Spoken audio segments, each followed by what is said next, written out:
Kelly, welcome today to our 12th edition Thank of you. Bridges to Business. On behalf of all of us here at the Small Business Development Center, we're really glad for you and for the opportunity to have you talk a little bit today about the success of your business. I'll never forget your last name, Goldie, because that's one of my physician's names. Oh, really? So I want to talk to you today about your journey with Monteverde Catering. Okay.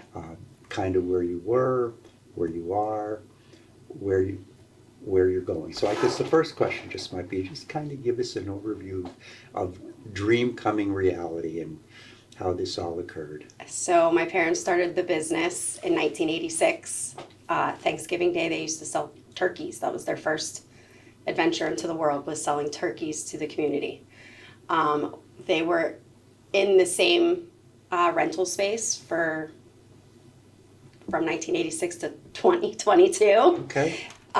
Two landlords, and I always said that when my mom and I took over the business in 2017, I wanted our own space. So at that point in the evolution Yes. of the catering business. I grew up in the kitchen sink Okay. All right. So you started from, right? Yes. when I was a little tyke. Okay. Yeah. And at that point, was the cuisine limited? Did you start to add on different food products, or? So my parents mostly worked in corporate, corporate luncheons. When Three River Stadium was around, they used to do the box lunches for a bunch of different corporates in there. In the 90s, they finally got their foot into a local venue, which then started the wedding industry for my parents. That's what I love. So when I came on board when I was 20, it was always whatever the customer wanted, I would make happen. So that's kind of how we expanded and got into more venues, more reviews when the internet started picking up and reviews were so big. So yeah, that's how the industry evolved. We don't do limited corporate stuff. We do mostly parties and weddings and bigger functions. So when you kind of made that decision to diversify the product, to diversify the cuisine, I'm assuming you realized I need bigger space. Well, we worked out of 1,400 square feet for many years. We could handle up to 5 weddings in a weekend. I don't know how, looking back, of how small our space was, but we made it work. We had 3 storage units.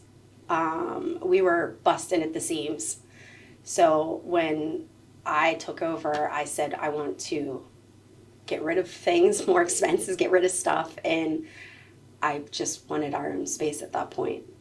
So what brought you to the Small Business Development Center? I didn't even know it existed. I went to a bank and asked for funding. Okay. And they looked at me like, well, you got to start off with a business plan. And I said, I've never run a business, so I'm learning how to run the business as I go. So when I went in looking for funding, they said, well, there's this free mentorship through Duquesne University you should contact. And that was a lovely lady. I don't remember her name at this point or what bank I was at in Washington County at the time, but they gave me that helpful information. I went back and started, my internet search and put in a request, and Boom. then Dawn came along. That's right. So when that request came, Yes. it was requested at the bank. So we have a great relationship with a lot of the banks. So that's wonderful that they will Offer. refer you. Mhm. So talk a little bit about, and Don certainly jump in. Talk about your journey.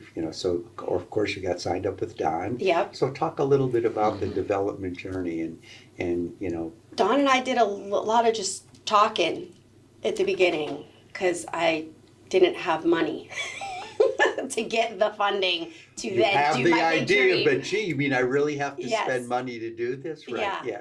But Dawn would check in to see how I was doing, see how I was progressing, what my struggles were, and we'd have our 20-minute little chats, once a month or whatever it was. And then I was always searching for a building without any money. I was always on the hunt. I knew where I wanted to be. That was my biggest thing, is I needed to stay in my community that my parents started the company in. So that was, a problem because not all the buildings are available to purchase. Sure. I was going to move our business. I thought I wanted a storefront and switch the way I operated my business. And everybody kept, telling me that's not you, Cal. I'm assuming that if you, as I understand the food and beverage business, Yeah. if you opted for a storefront, you're really running two businesses. Yeah, You're running the catering business, but you better have enough supply on hand when they come in the door. for the deli. Yeah, right. Yeah. Yeah, right. So that the building that I was thinking about trying to purchase fell through, which was a blessing.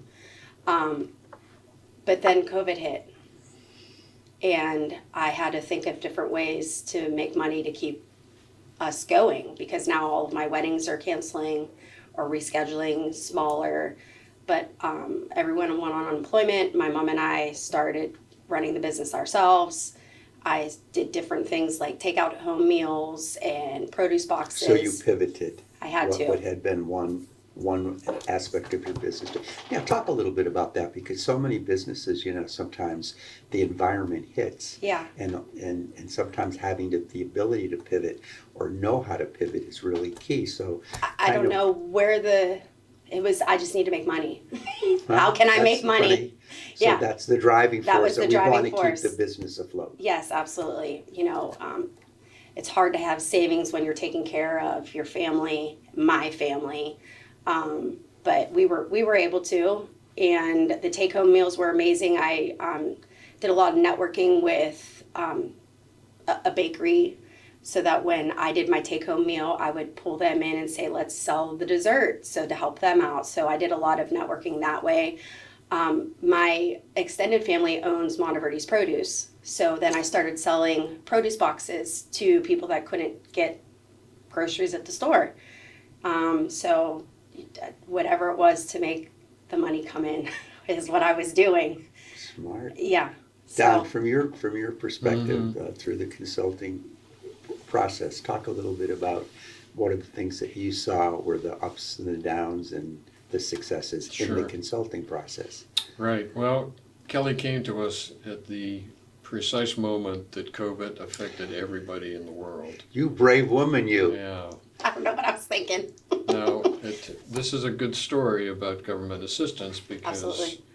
they got a small amount of money from EIDL. Oh, you did get an idol, okay. And then a pretty good size amount of money from Paycheck Protection Program. Mm-hmm. Okay. And then the restaurant, I always forget the second, was it Restaurant Rejuvenation, Restaurant Restoration Fund, RRF funds? I think you're right. You probably know the technical terms, but it was a woman grant, a woman-owned grant. Right. So that was a lot of money. That was a lot of money. received. I was shocked Right. when I opened up my bank And that account. was a day. grant. Yeah. Mm-hmm. The RRF money was a Okay. lifesaver for the business. Mm-hmm. And then subsequent to that, Kelly, I'm pretty sure she was the first one to use the live plan. Oh, I was. Interesting. It worked app, well. I called it the app. Yeah. Use live plan and create a business plan that Yes, way. we did. I went to her bank and got a very big loan from the bank. I did. And she was off to the races after that. So between, just to ask you, in terms of the grant, Yes.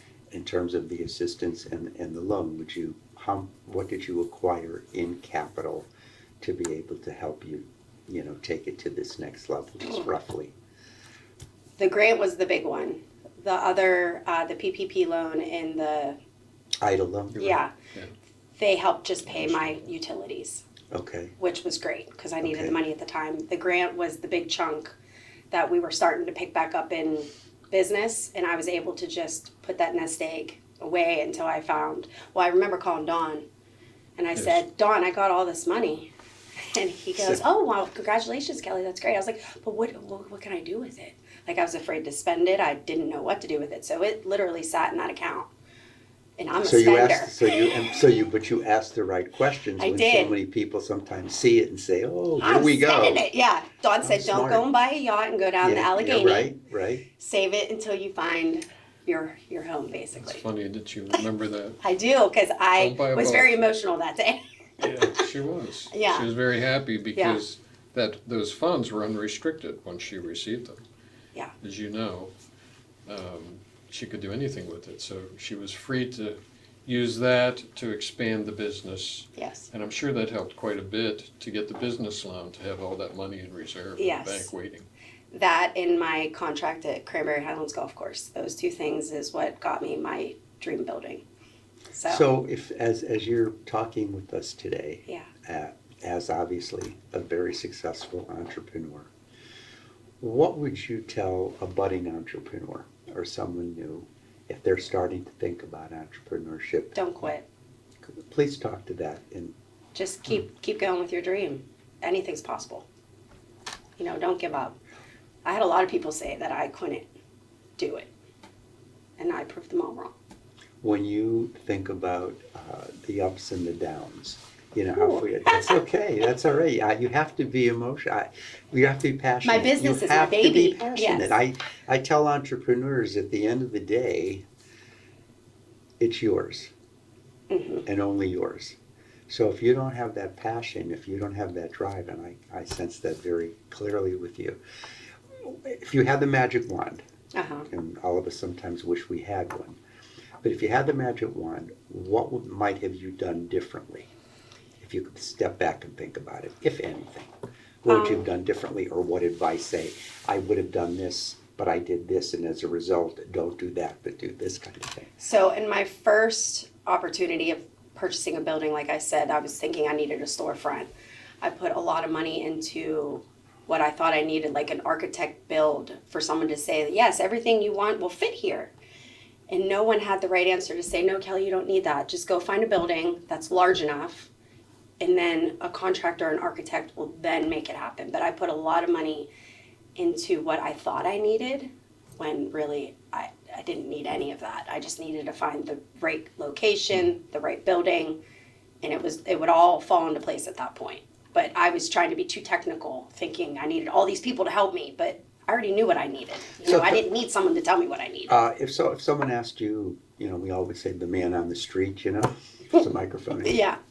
What would you, if they asked you, so tell me about this Small Business Development Center as a person who's experienced our work and our consulting process, what would you tell the person on the street who asked you? So tell me about this Small Business Development Center.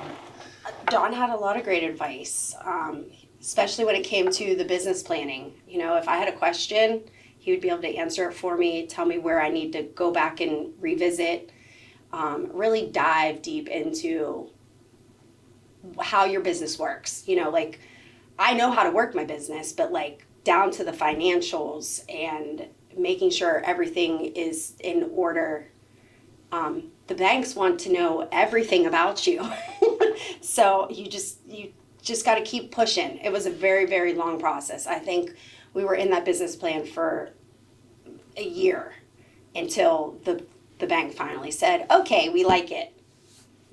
Or he would tell me that my numbers weren't aligning right, Kel. You better go back and figure something out to make sure that when you go to the bank that you're prepared. And So when he got you to the bank was ready to say yes. yes. And that's what it's all about. That's Absolutely. what we try to do in those cases.